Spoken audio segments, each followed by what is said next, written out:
ஆர்ப்பாட்டமாக எங்கே கிளம்பிட்டோம்னு பார்க்குறீங்களா? ஜாஸ் fashion designing இன்ஸ்டியூட்டில் காஞ்சிபுரம் சில்க் சாரி மேனுஃபேக்சரிங் யூனிட்டுக்கு கூட்டிகிட்டு போயிருந்தோம். இந்த ட்ரிப்பில் என்ஜாய்மெண்ட்டோடு சேர்த்து கொஞ்சம் எஜுகேஷ்னலாகவும் கற்றுக்கிட்டு இருந்திருக்காங்க. ஓவரால் ஹேண்ட்லூம் பற்றின நாலேஜ், பவர்லூம் பற்றின knowledge, design creation, dyeing knowledge, இந்த மாதிரி நிறையவே கற்றுட்டு இருந்தாங்க.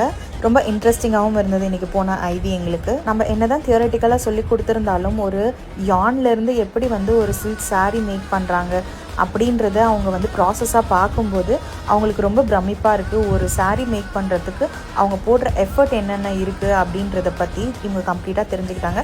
அண்ட் அசந்து பார்த்தது என்னென்னா 5 லட்ச ரூபாய்க்கு ஒரு சாரீ வந்து காமிச்சிருந்தாங்க. அது பார்க்க வந்து சூப்பராக இருந்தது. அண்ட் வெயிட் போட்டும் காமிச்சிருந்தாங்க. எதனால் அது 5 lakh அப்படின்றதையும் அவங்க எக்ஸ்பிளைன் பண்ணியிருந்தாங்க. டையிங் யூனிட் போயிருந்தோம். இந்த கலர் கான்செப்ட்ஸ்லாம் படிக்கிறோம் இல்லையா, அதெல்லாம் எப்படி அப்ளை பண்ணுறோம், எப்படி டை மேக் பண்ணுறாங்க, இது எல்லாமே வந்து ஓவரால் கிளான்ஸ் மாதிரி சொல்லியிருந்தாங்க. இவ்வளோ தூரம் போயிட்டு ஷாப் பண்ணாமல் வந்தால் எப்படி இருக்கும்? அதனால் எல்லோரும் அவங்கவுங்க ஷாப்பிங் வந்து பண்ணி முடிச்சுட்டு நாங்கள் ஃபைனலாக கிளம்பி வந்துட்டோம்.